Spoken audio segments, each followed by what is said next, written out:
All right, y'all, welcome back to my channel. I'm Country C. I got this brisket. It's a 6-pound brisket. We're gonna go ahead and get this joker prepped up for Christmas. Now I'm actually marinating it overnight. And when I say marinated, I'm just basically putting a little rub on it. But you need to go ahead and prep that up overnight because I'll be out there on the grill at probably 5 or 6 o'clock in the morning getting this thing going. But let's go ahead and get into it. First thing you're gonna do, cut that joker open. And I can't speak for everybody else, but I always wash my meat. So we're gonna go ahead and rinse the meat off.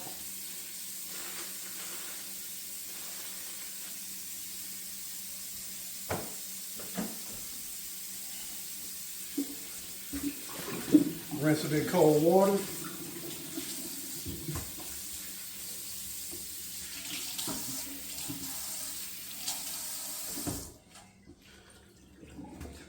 All right, now with that being said, most people pat it dry. I'm gonna go ahead and just shake it off. Just shake it like that. Slap that joke a little bit. Yeah, we good to go now. Next, we're gonna get into the seasoning. All right, we got the meat rinsed off. We finna go ahead and season it, and then we're gonna sit it in the refrigerator. Now this is what I use as a binder. Sometimes I use mustard. Sometimes I use mayo. I've learned that with the mayo, it does actually make it a little bit more tender, a little bit more juicy. This is my style. I can't say what other folks do. If you don't like it, you ain't got to eat it. But I bet you my people better eat it. Even if it ain't good, you better tell me it's good. So let's start. A little bit of mayo. You're just going to massage it in.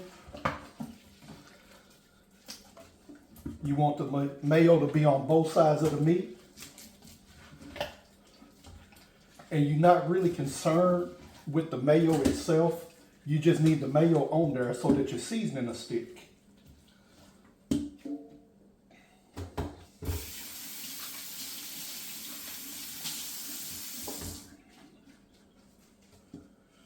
There we go.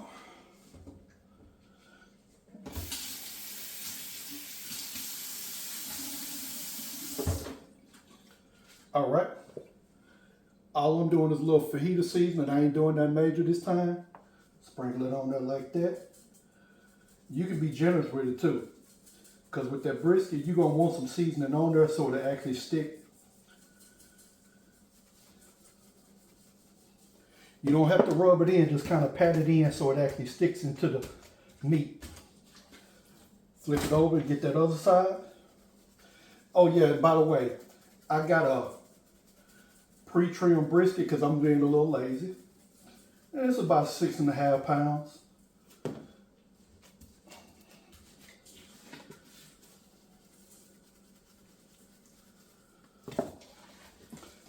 But I promise you, when they come off that grill, y'all gonna want some.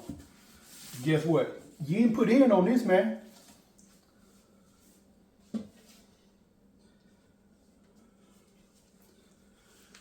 There you go.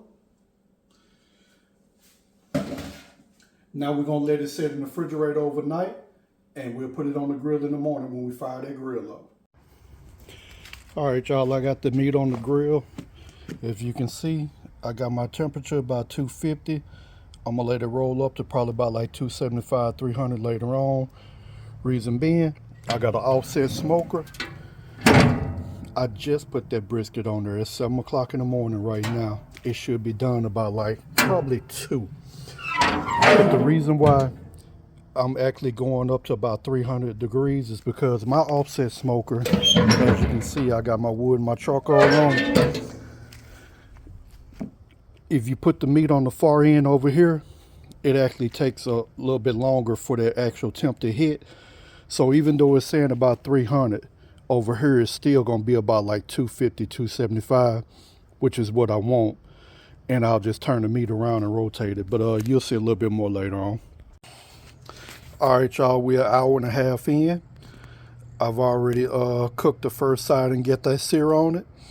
And I always cook the fat side down first and get the sear on that side first. And now I flipped it over and I'm gonna let that side get the sear. And we just gonna let it keep going. All right, y'all, that internal temp is about 140, as you can see. Once it gets to about like 165, we're gonna go ahead and wrap it in foil and let it keep cooking from there.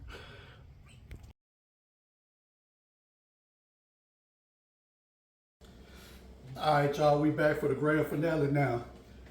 The one you've been waiting on. That's that brisket. We're gonna go ahead and cut into this joke and see how tender it is. Ooh, sliced like butter.